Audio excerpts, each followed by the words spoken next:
എത്ര വലിയ ബിടെക്കുകാരനായാലും, നീ എത്ര വലിയ എംടെക്കുകാരനായാലും, നീ എത്ര വലിയ BA-ക്കാരനും MA-ക്കാരനും MPhil-കാരനും ഡോക്ടറേറ്റനും എല്ലാം നേടിയവനായാലും പറയട്ടെ, പാപ്പാക്ക് നീ മോന് മോനാണ് കേട്ടോ, ഉമ്മാക്ക് നീ മോന് മോനാണ് കേട്ടോ.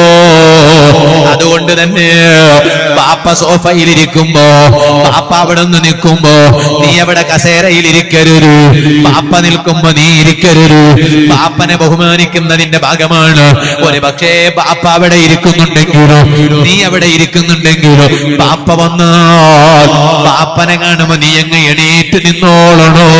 അത് പാപ്പനെ ബഹുമാനിക്കുന്നതിൽ പെട്ടതാ. ഔലിയാക്കളെ മാത്രം ബഹുമാനിച്ചാ പോരാ, പള്ളിയെ മാത്രം ബഹുമാനിച്ചാ പോരാ, പാപ്പയെയും ഉമ്മയെയും ബഹുമാനിക്കണം. അവര് സ്വർഗത്തേക്കുള്ള 2 വാതിലുകളോ. ഇരിക്കട്ടെ, ഞാൻ